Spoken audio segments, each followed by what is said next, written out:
Well, guess what? We're here.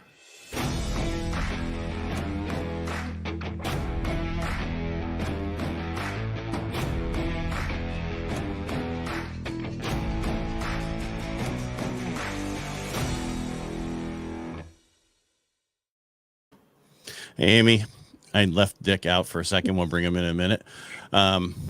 We're finally here, finally live. Thanks for being here. I'm Ed Parco. You're Amy T. Meyer. We're the hosts of Helping the Brave. And I want to thank who's our guest today, Amy? Get moving. Well, our guest today is actually the mayor of Steilacoom, and he's a friend of mine for well over 10 years. And I really appreciate we have lots of fun conversations, but he is an Air Force veteran. And so let's bring him in. All right, you do that. Well, hello, Dick. How you doing? How you doing? Really good. Well, I could be better. I've gone 3 years without a cold, and as you can probably hear from my voice, I have one. But it's not COVID. Good news. Yeah. Well, it could be the flu. Me too, yeah. Okay. No, just how bad, because we haven't been around people. The flu is really bad now because we didn't have any protection from it for a few years because of the mask. But enough about the political stuff. All right, Amy, you want to take off? Yes, absolutely. So we always ask our guests why they chose the service that they chose. So for those who didn't know, Mr. Muri served in the U.S. Air Force. So tell us why you chose that. It was just a random flyer I got in the mail when I was in sophomore year in college, and it says, "Come fly airplanes with the Air Force. We have openings." And it was right after. It was actually a very historic thing I did. I was May of 73. Because what happened in March of 73, which was interesting, we got rid of the draft. Congress got rid of the draft. So the ROTC detachment had a whole bunch of people quit.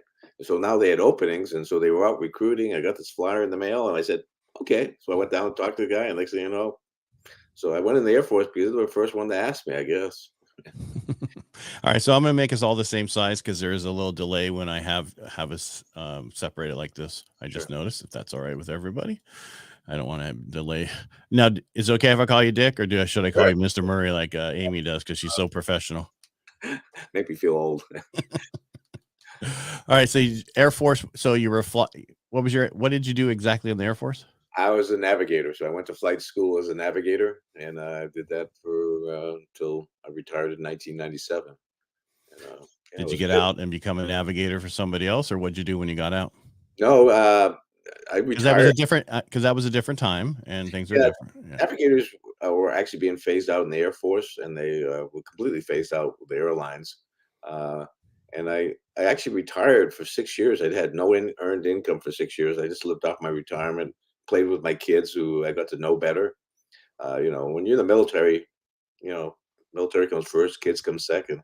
So when I retired, my kids were 11, 13, 15, and 17. And at the time, they thought I was a little bit of a pain in the ass. But now that they're in their 30s and 40s, they are like, "Dad, it was probably good that you retired and spent some time with us because as much as we love Mom, she was very trusting." And this is what I tell people: if you have teenagers, trust but verify. That's right. They can get in trouble, even the best kids. Mm-hmm. Today, I did. Tragic, so. You just didn't get caught much. I got caught a couple times, but that was about it. So, yeah. I mean, kids, they don't like us going through checking things out. You don't have the rights. Yes, we do. Yep. Yeah, I was on the school board, so I went to all the functions and I was chaperones and all this stuff. And I was like, oh, that's my dad, but roll their eyes. But, now that they have kids of their own, including I got 2 freshmen in high school grandkids. So, they're all checking twice and knowing what to do. And the best part about being grandparents is the fact that you can spoil them and give them back, and they have to deal with it, right? Yep. Yeah, we had our 9-year-old. We lived next door to my oldest daughter, who's 42, and she has 4 kids, ages 4 to 14. And the 9-year-old's over there last night, and he actually said this. It was kind of cool. He says, "How come grandparents are so nice and my parents are not?" Because they're your parents. They have jobs, and they got 4 kids. They got a lot of stress in their life, and where we get you for 2-3 hours, we can play cards and have fun, and then we send you home. So I says, they'll give you. I says, cut your parents a break. They're doing what they can. So, but Go yeah, ahead, I Amy. agree. I think with volunteering, though, a lot of parents get it wrong. I think I volunteered for my oldest at Lincoln High School, and I was the only parent volunteering with teachers in different things like that. And I think when kids are cute and little, they have all the volunteers in school. And then middle school, it tapers off a lot. But I think parents, because we're trying to give our kids such space in high school, but I actually think it's the opposite. I think that's when we need to be there having complex conversations, being aware of what's being asked of them for assignments, understanding all sorts of dichotomies of relationships. And I think there's a better word than that. But Yeah, I because understand what she's it's trying to saying. use those big words on us, Dick. We're like, what? and for me, it was my kids were all in sports, and so I coached almost every sport that they were involved in. So whether it was helped in the soccer, definitely helped a lot in wrestling, and then in cross country and all that kind of stuff. So it was kind of nice. Athletics is even if your child is not very athletic, they should go out for something or try something. It's just it's really good for them to later in life. Okay, so when you retired, did they have transition services back then? They did, but I didn't, partake in them in because I just didn't want to do anything other than enjoy life. I was fortunate that I had invested wisely. My house was paid off. I had no car loans, and I had a lieutenant colonel's retirement income coming in. So we learned to live. We've always been frugal, so we had savings, and yeah, I actually retired, and then backdoor got involved in politics, and next thing you know, I was elected to the county council, which that was in 2003, and that's actually a paid position. Pays really well actually, and so I did that for 9 years, term limited, and then retired again, and then Mike Carroll, our senator, died, and I took an appointment to the House, and the House member became the senator. So I filled in for came out of retirement for the second time, and got in the legislature for 6 years, and then in 2018 I retired again. And then, unfortunately, last year, my dear friend and Amy, your friend too, Ron Lucas, in fact, I was his campaign manager. He came over my house, told me how great he felt, and he was going to run for one more term. He'd been mayor for 20 years, and we agreed on that. And then 30 days later, he calls me and says, "Dick, I'm not running for re-election. It's all yours, and I have 30 to 60 days to live." And he lived 31 days. He had pancreatic cancer. And I tell that story because, especially as we get older, we don't know when God's going to call us home, and what our shelf life is. And he felt great. He was 75, which is not young, but it's not old. And he was feeling good, but he had pancreatic cancer. Who knew that? And that's why pancreatic cancer is such a killer. It can be in you for a long time before you know about it. And then if it spreads to the rest of your body, it's too late. Mm-hmm. So I came out of retirement to be the mayor. I was appointed the mayor in last year, and then I got elected in November. So I'll be 72 when my term of office is up. People already asked me, "Are you going to run for re-election?" I'm like, when you get to this age, you play every day, month, year by, as you get played them. So I'll see. I'll just see if there's somebody else out there. But and this is actually a paying job too. It pays a whopping $9,000 a year. Mm-hmm. Mayor's the worst. It's a small town, I figure about $9 an hour, but I don't do it for the money. And right. to be honest, I don't, really, I most of that $9,000 I use to pay for all the fun things. Everybody wants to invite you for a fundraiser, donate to this, donate to that. So I said, good, I got a $9,000 budget to give into. So I give it all back in one way or another. I do think this little town that he's talking about, Steilacoom, is really unique. And I always say Ron and Dick both wanted me to move to Steilacoom. And it's just, it's a little more affluent than I am. Yeah, it's a little higher. It's about 20% more, but it's lower property taxes and lower utility rates. But I like to describe Steilacoom. I says we have two kinds of people here, blue and green, and we try to get along. And most people here here. So I was back at my family high school reunion back in Massachusetts, and 51st reunion, and I said that, and somebody looked at me, and they go, "What do you mean?" They go, "Oh, Army and Air Force." And they still didn't know what I meant. Army green, Air Force blue, because we're outnumbered here. Army over Air Force about 3-1. So, Well, the Army is just so much larger of a force, and I didn't realize that until my son joined. He's an airborne medic up in Alaska, yeah, and it's so big, and it's like so many more people, more chances to do things. You know what I mean, and move up in advancement so much faster. yeah. But I will say, so Steilacoom is like an entire town of volunteeraholics. Like Ron Lucas, like you said, being a mayor for 20 years, making $9,000 a year for 20 years. That's crazy. And prior to that, for 8 years, he was on the town council. So he served in our town for 28 years.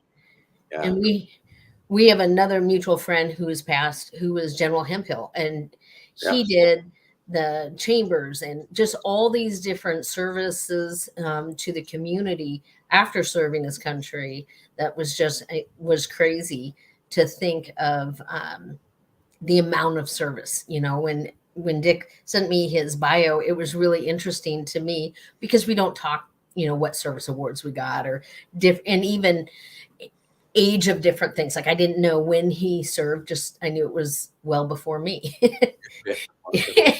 And in all these different things. And so it's kind of cool to learn more about the people who serve within our communities. So you said so you retired twice. Now, 3 times. Did you think 3 times, right? Retired. He retired out of the service, retired again, and then he came back. And then he came back. This next one will be my final one. Sure. But I want to add, I think all vets should get into service for politics because they are able to work with people more than other people are usually able to work with them, right? They take a lot of the emotion out and they are able to have a conversation across the aisle, which a lot of people can't do in this market right now, or I should say in this environment. Yeah, I've learned a lot. I never took any political science courses in college, but I could probably teach it now. I learned a lot. 25 years of politics. So, yeah. But speaking of John Hemphill, he started the Kiwanis Club. The funny story is he came knocking on my door, and I think it was April of 1993, and I had just come from work. I was still in my flight suit, and this guy knocks on my door, and I invite him in, and talk to him, and basically he kind of ordered me to become a member of the new Kiwanis Club that they were forming. So, Mary, my wife, after we heard the conversation, said, "Who is that?" I go, "I don't know, some old retired general who tells me I need to join Kiwanis or else, And I go, he goes, "Yeah." He was kind of forceful. I go, "Yeah, that's what an Army 2-star infantry guy would do." Well, they have to. Yeah. He was really good guy, but I mean, you got to know that his heart was great and all that. So I joined Kiwanis, and we struggled for a lot of while. 7 a.m. on Thursdays. They did that partly for me and a couple other people who said, I can't come home for lunch, and I had sports every night with wrestling and the other things with my kids, and so they said, okay, Thursdays at 7 a.m. and everybody said, your club will not survive at a Thursday at 7 a.m. meeting. Well, here we are, almost 30 years later. There's 800 Kiwanis clubs in the Western United States. We're the largest Kiwanis club, and by far, we're 200 members, and growing. So we're a can-do club. A lot of people, kind of the glue that keeps the town and the school district communicating well, and it keeps everybody cordial. You're a Kiwanian first, and whatever political affiliation you have is secondary. So, and that really helps. But I also consider Kiwanis to be part of my professional development, continuing education.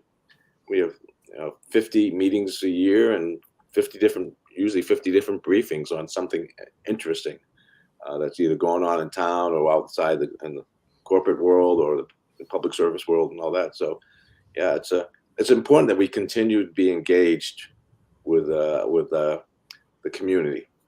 That's where Kiwanis comes in handy. I would agree. I mean, there are so many briefings all through the pandemic. And what was great is my youngest was a senior in high school, and some of the briefings were in areas that, I don't know, like we had never even thought to talk about. And it might have been like Parks and Recreation in the state of Washington, and I had it, up on Zoom, and so I'm in the kitchen like doing the dishes and different things like that. And Javon's coming out and sitting at the kitchen table, and he's like, "This is really interesting." I'm like, "I know, right?" Speaking of which, we have some tech team here, so we do what's now hybrid meetings. We have about 40, 50 people that come to the about 200 that come to the professional development center, and then we have about another 20 or 30 that do Zoom, which came in really handy last Thursday when we had the snow, and we just canceled it and did it all via Zoom. We had 80 people on board, so Zoom. So, and then this technology, like we're doing right now, as long as we figured this new technology out. So I have a little bit of a cold, and the last thing I wanted to do was go to the town council meeting. And as the mayor, you don't get to vote on things, but you run the meeting. Well, I didn't want to show up there with my cold because I didn't know whether it's COVID or just a bad flu or just a bad virus. So I zoomed in, ran the meeting from this place right here. Our town administrator, Paul Lovelace, is also sick, and he did it via Zoom. So the beauty of this new technology we have is that we can continue to engage with each other either through in person or virtually or a combination of the both. And so, yeah, so last night's meeting was kind of unique. I could see the people on the council, and I had to call on people when their turn to speak. So I said, "You got to stop waving your hand like this because so I can see you." And I go, "Okay," And so I call on the council member, kind of the gatekeeper. It was a lot of fun. Yeah. So I'm in Rotary here in Modesto, and we are at 7 a.m. on Thursday also, and that club started 30 some years ago also. So not me. I've only been in it since 2006 myself. But yeah, so I mean it does really well at 7 a.m. and we had to use Zoom during COVID. That's how we did everything. And then now we are just in person. We don't do the other, but I'm president next year, and I'm going to do virtual live on Facebook, LinkedIn, and YouTube while I'm doing my meetings. Okay. So it comes in handy. About a third of our guest speakers are come via Zoom. So they come into our meeting via Zoom, and they brief us, and they almost like they're there, and they're up there on the big screen and all that kind of stuff. So it's almost like they're there, and that, we've had people from all over the country now. So it's really opened up our ability to bring in some really interesting people. Not everybody wants to travel all the way to Steilacoom on a Thursday morning at 7 a.m. to give us a briefing. So this it's actually enhanced our club, and when COVID broke out, we were only about 130, 140 members. So we've actually grown during the pandemic. So I think and I think people wanted to join us more because they wanted to communicate with people and be around people, and whether it's virtually and then now in person or both. So, yeah. So I think the reason why we started doing this podcast, and this was Ed, is we felt like there was a lot of information silos. Sort of like different groups were good about communicating to their group members, but almost like the Army wasn't great with communicating with Navy veterans, and Navy veterans weren't hearing from Air Force veterans.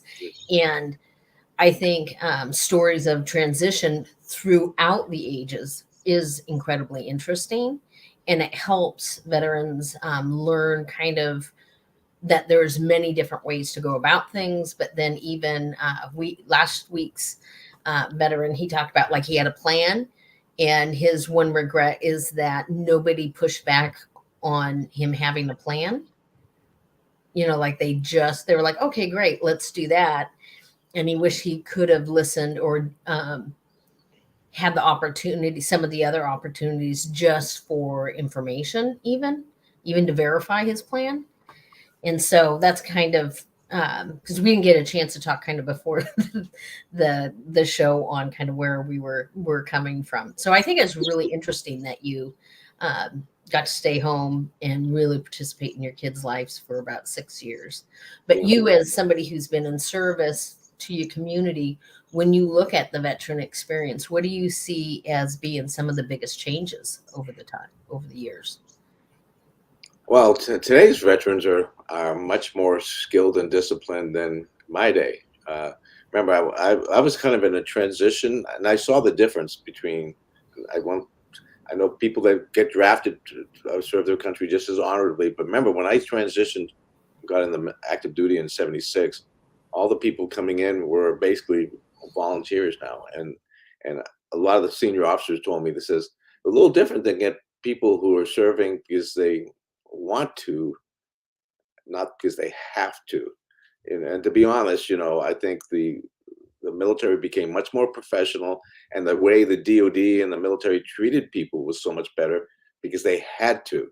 Before, they could pay you dirt, be hey, we got you for 4 years, or not, you go to jail. I mean, there's involuntary servitude, and I understand the reason for the draft, especially during war and all that. But now we've gotten much smarter and better the way we recruit and train and equip our military, and it's much more professional. And if we're having challenges retaining people, treat them better or pay them better. I hate to say that. That's got to be competitive because people have options, especially after they first 4 years or 5 years or whatever they've served their country. They're honorable, and for them to stay in, they have to say this is going to be good for me financially, good for my family, and is it something I want to do? So it's I find today's veterans, especially the ones that come out after 20 years, especially you get an enlisted guy. He comes in at 18. At 38, he's retired. He's still young. He could start a whole new career in a whole new retirement system.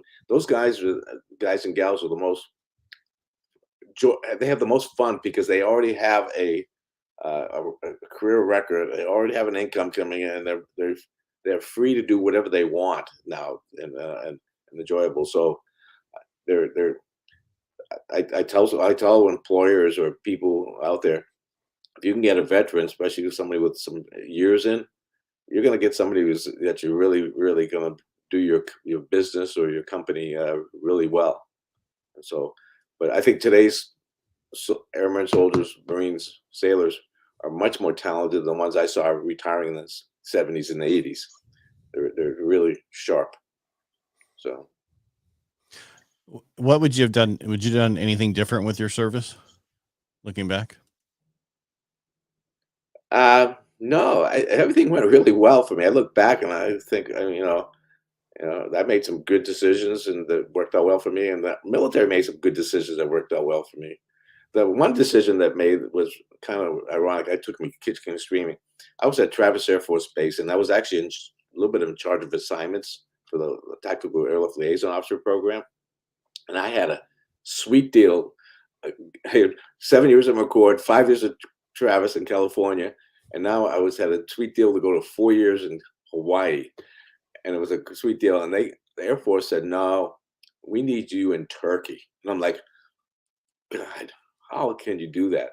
So in 1989, I go to Incirlik Air Base in Turkey, and nothing is happening, and it's a dead end. I'm a major. My chances of getting promoted are near zero. But things happen in the military, and you know what happened on August 2nd, 1990? Saddam Hussein invaded Kuwait, and the whole world in the Middle East changed, and especially for Incirlik Air Base, Turkey. I went from being the 13 months of nothing to do and having fun, going to the beach, very few little work to do, and all of a sudden, 24/7, 12 hours a day for the next 11 months of my life, Desert Shield, Desert Storm, provide comfort, and ended up getting promoted out of it. So God works in mysterious ways, and my family really enjoyed the first 13 months, and then they got evacuated, them and a whole bunch of other dependents when the war broke out.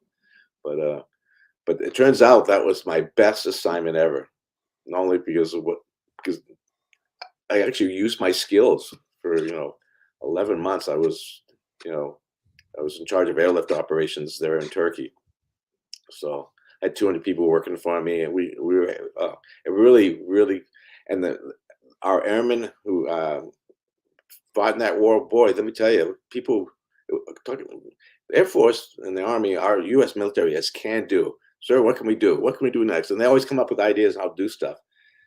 The challenge with the Turks have is they have a hierarchy that goes from basic soldier all the way up to the generals, and nobody makes a decision unless everybody up the line approves it. So usually nothing gets done or done quickly. Where in the U.S. military, we thrive because we have a lot of decision makers, and often when I was the commander there, I just give what commanders intent. This is what we want to do. I'll keep you briefed on what's going on, and just get it done. You don't have to ask me for everything unless you think it's something that I really need to know or needs to get proved higher up. So we made we made decisions on the fly that happened really quickly to get things done, including the evacuation of 2,300 dependents in 24 hours. Everybody said, "How'd you do that?" I said, "Well, I kind of cheated. I got everybody chalked and ready to go before we got authorization."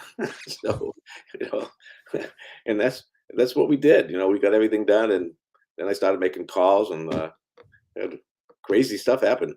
One of the funny stories, we had a DC-10, Hawaiian Airlines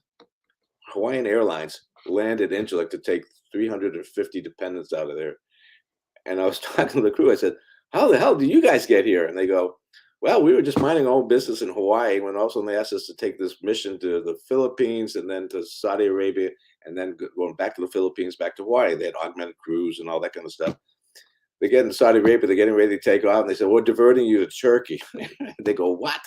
So they went to Incirlik, Turkey, and then they loaded up the people, and they said, "Where are we going after this?" I says, I think either Signella, Italy, or Germany. But once you get airborne, they'll figure out where you're going. So, west. I said, Just out of here. "You're probably going to go back to the United States and then to Hawaii. You're going to make around. You're going to talk about this for years, around the world trip in Hawaiian airline." So, and they were dressed in their their shirts and all this kind of stuff and leis and all that. I go, "Welcome to Turkey." That is a good story.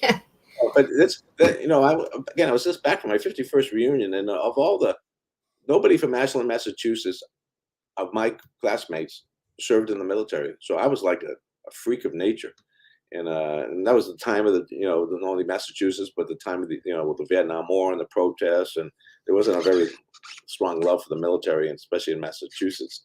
And I was telling them some of the stories and all that, and they looked at me like, "Oh my God, I should." They all said, "We should have gone in the military too," So they didn't, So again, I have no regrets. The Air Force was good to me. I was hopefully good for the Air Force, and I still live by the values that I learned in the military. It made me a lot of who I am today. So we always ask, like, did you leave anything in the military that you don't use? And Ed always says he left the 24-hour clock.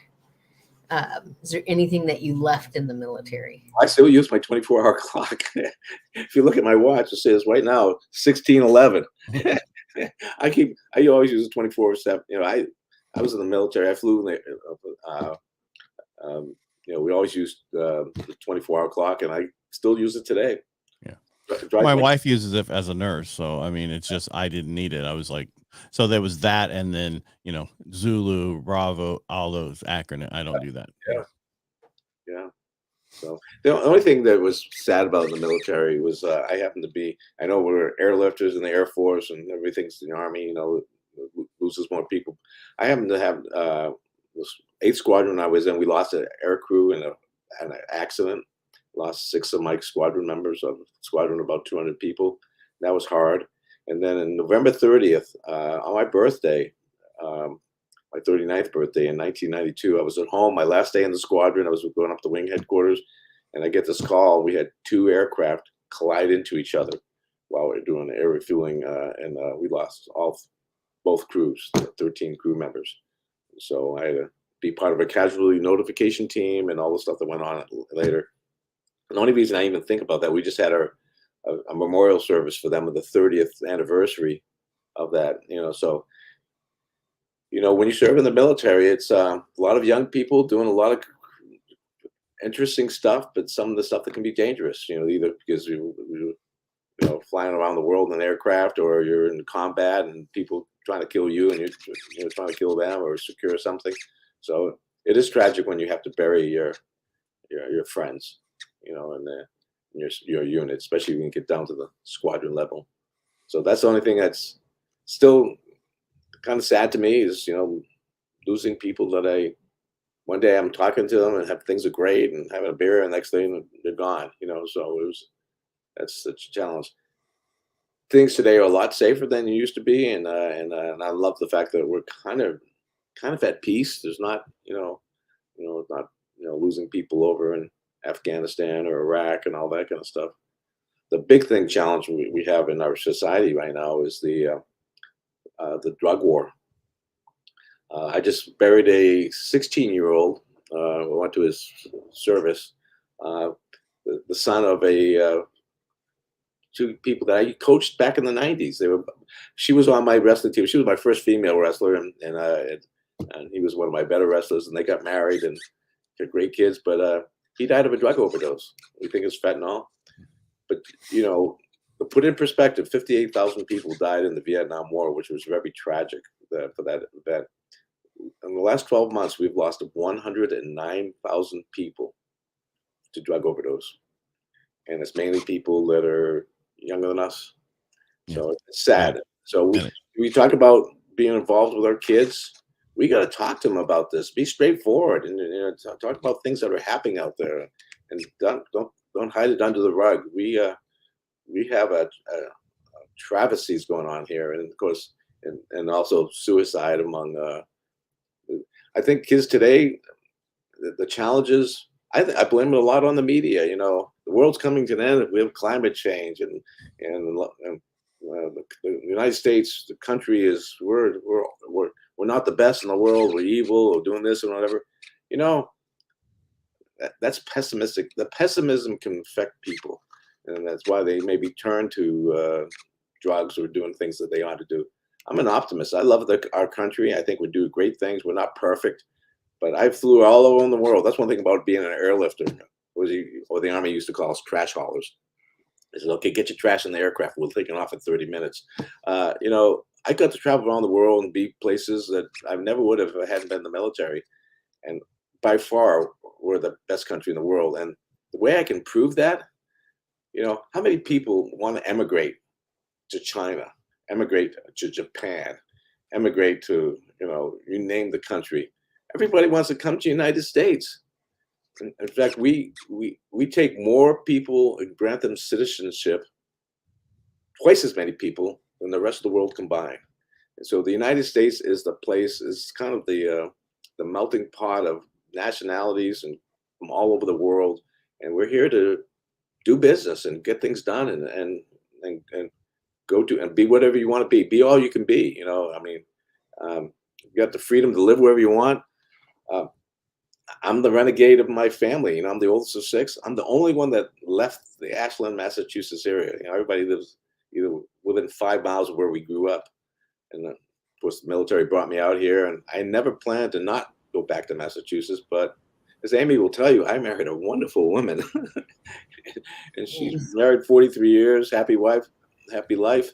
That is correct. And she's from this area. She was a Lakes High School graduate, so I immigrated here for 2 reasons. It's a nice area to live, and it's my new family. So so not only did I see the world, but I also saw the United States. I've been, I have one of those things where have you been to all 50 states? I reached that mark about 30 years ago. I've been all over the country. The hardest one is New England. A lot of people said they haven't been to all. I grew up in New England. It was easy. I visited every one of those states before I was graduated from high school. And I started at Ladd Air Force Base. That's where I was born. My dad was in the Air Force, and he was an airman second. So this is funny. My dad never talked about the military other than he didn't really like it. And after he passed away, I looked at his DD 214. He came in as an airman second class, and 4 years later, he got out as an airman second class. So I can tell you, he did not have a stellar military career. We never talked about it, but you start as an E1 and get out as an E1, then that maybe, that's telling. Not that That's right. And the pay was really bad back then. Oh, yeah, 66 bucks a month.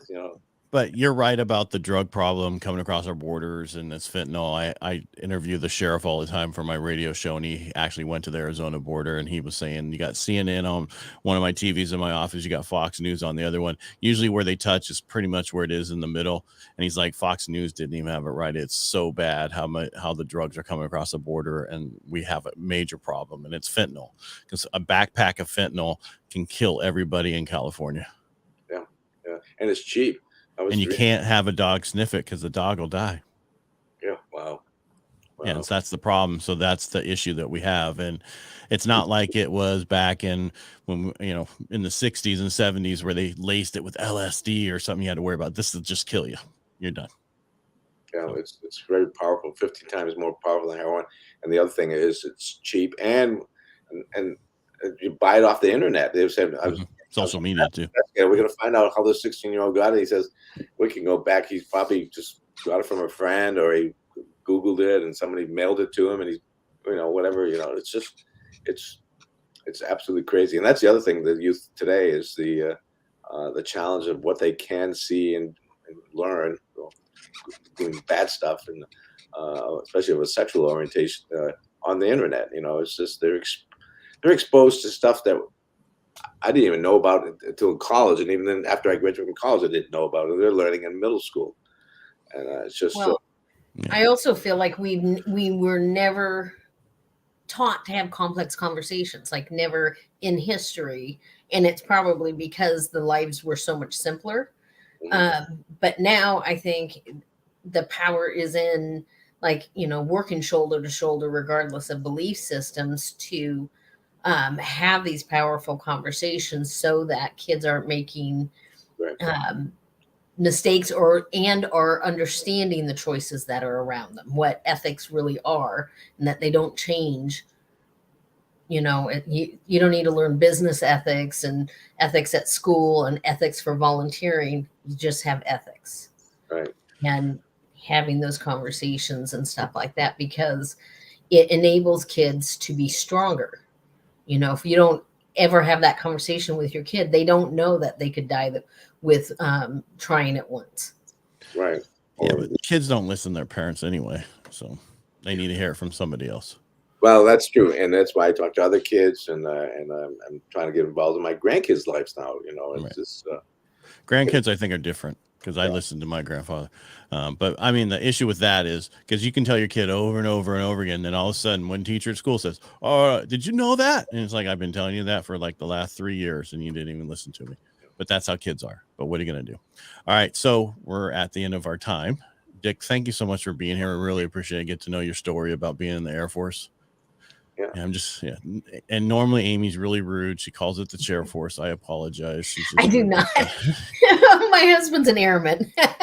That's why you do it. Anyway. Yeah. Well said. We stay in the airlifter business, anywhere, any place for per diem. My dad was in the Air Force. My uncle was in the Air Force. So that's why I joined the Navy. That's right. Yeah. Well, good to see you, Ed. Maybe we'll Zoom in sometime. My son's getting stationed up there next year. So okay. June. Yeah. So I'll be up there a lot more and more connected up there in another 6 months or so. Okay. Maybe Dick, don't run away. We're going to say goodbye and then we'll close it out. All right. Okay. And again, thank you for being here. Amy, thank you for being here. I really appreciate it. And I want to thank you for watching as you do. And if you like what we do here, just share and let people know what we do. Thanks again, both of you. Say bye.